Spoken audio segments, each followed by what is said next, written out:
Tonight, a welcome beyond their wildest dreams. Australian paddlers James and Justin Jones have completed their epic voyage to New Zealand. The pair left northern New South Wales 62 days ago. The men were met by 45,000 spectators. This is one of the greatest adventure stories. The two Australian adventurers trekking across Antarctica. It's on a record-breaking trek.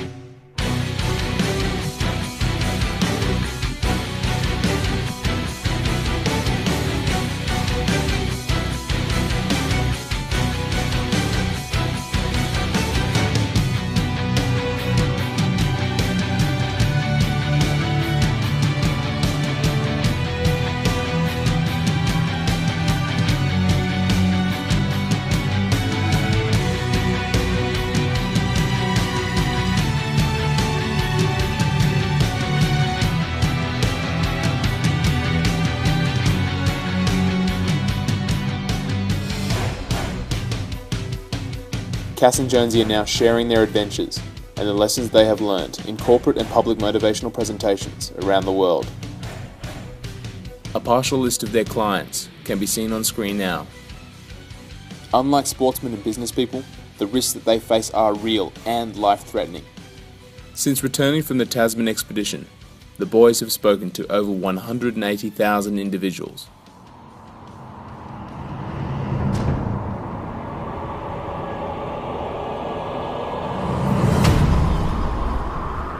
Well, the place is Antarctica. The coldest, windiest, most inhospitable place on Earth. And just a few months ago, Jonesy and I found ourselves undertaking the longest unsupported polar expedition of all time. The plan was to ski from the coast of Antarctica to the South Pole and back, completely unsupported. All the food, the provisions, everything we needed were in those two little yellow sleds behind us. When we started out from the coast, I weighing about 160 kilos.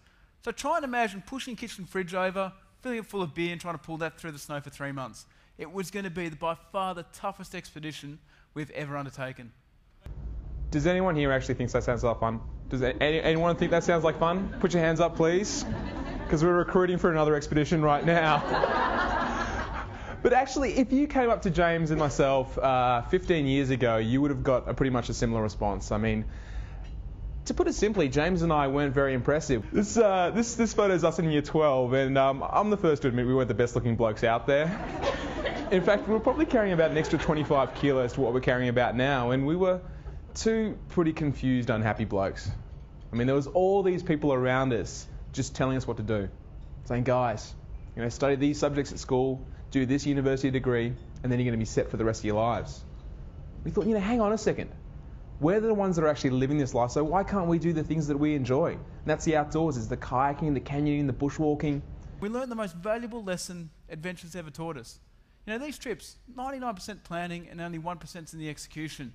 Everything has to be thought of meticulously before you find yourself out there. You've got to have the redundancies in place, you've got to have the backup systems, so when things go wrong, and inevitably things will go wrong on an expedition, you've got to have the systems there to deal with it. We were the managers of this group. We let the team down. The team didn't let us down. We let a 10% shift happen here. And as a result, all these things just accumulated and built up and led to a kayak that just wasn't capable of taking on the Tasman. And you can't go out there and ignore market forces or currents out there in the middle of the Tasman Sea. What you've got to do is you've got to actually try and use that to your advantage.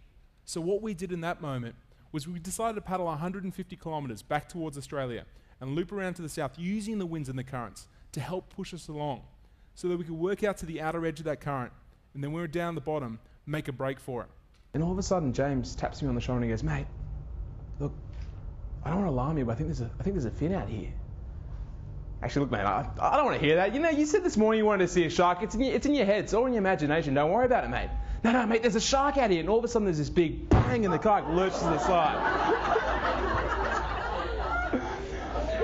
And these two sharks pop up and start grinding and rubbing themselves up against the kayak. So we're cocooned in the back of this kayak, feeling them grinding and rubbing themselves up against us. Their skin feels exactly like sandpaper. And it was one of the most bizarrely intimate nights of my life.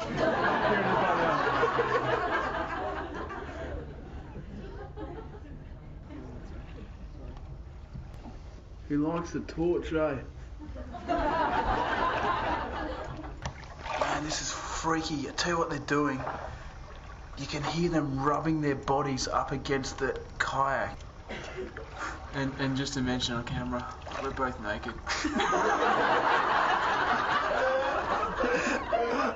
We're sitting here like little school kids. We're freaked out of our minds right now. We don't know what's going on. Look, this is a breakfast show, so we're not going to go into the nudity. But So we had this idea. We're going to be the first people to walk from the edge of Antarctica to the South Pole and back, completely unsupported, and we had no clue how to go about it. I mean, it's one thing to come up with a great idea. It's another thing to go out there and take that first step. And sometimes that's a really hard barrier to overcome that obstacle of it just seems too big. But for us, it was about breaking it down to bite-sized little chunks and just asking all these different questions. So we then decided we needed to get a team together. We needed to find out the people who are the best out there in the world so we could go out there and stop issues like frostbite. You know, who had the world's best practices in different facets of the expedition and bring them all together so that we could actually use their collective knowledge to fuel our journey and our desires. So it took us about 14 months to pull all this information together into a central document which became our blueprint. It's basically a risk management document, and it was going to be our how-to. It was going to be how we were going to address things, why we were going to succeed where other people had failed, what our redundancies were going to be, what kind of training program we needed to get our skills and competency up to a level that we needed. We pulled all this information, and then when we saw it on paper, geez, it made things so easy. All we had to do was put that stuff into practice in the years leading up to the trip, and then when we got out there, just had to implement it. I went out onto one crevasse, and then all of a sudden the entire thing just collapsed underneath me. I started falling down, my ski pole snapped on either wall of this crevasse, and then I was pulled up. And I looked down below my feet, there was nothing down below me. The only thing that had stopped me from going further was the trace line running back to my heavy sled had dug into the snow. Jonesy ran up to the lip of the crevasse, pulled me up on my shoulders, and the two of us just stood there, absolutely terrified, just thinking to ourselves, what the hell have we got ourselves into? But by day 80, we'd been out there for an incredibly long time. Our bodies literally started to die on us. They just fell apart. Our hands and our feet were the first things to go. We lost feeling in the lower 2/3 of our fingers, so every little task, from trying to do up a jacket zip to setting up the tent, was infinitely more difficult. You know, too often with adventure, too often with life or our careers or business or whatever you want to call it, we make things competitive. We try and beat one another, we try and get our foot in the door first, we try and get that little edge on everyone else. But often a much higher level of self-fulfillment can be reached when you experience life together, when you share the victories with other people. We had this incredible dream to do the unsupported return journey. Initially when we dreamt it up, it was impossible. But we started to do a bit of research and came up with a list of questions, and that was our starting point. It was the first thing we needed to do to get the snowball rolling. And then we engaged this incredible team from all over the globe.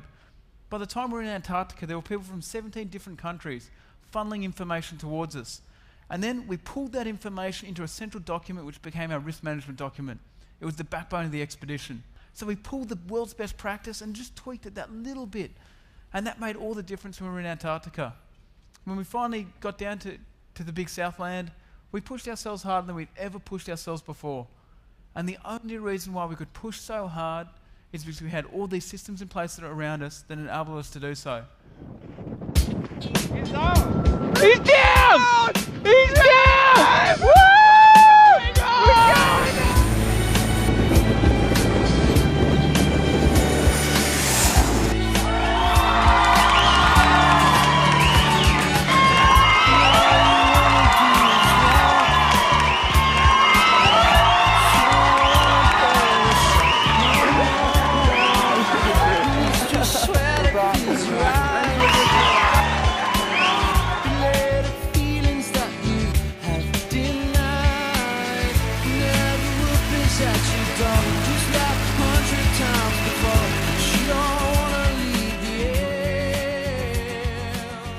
Cas and Jonesy look forward to working with you on your next event.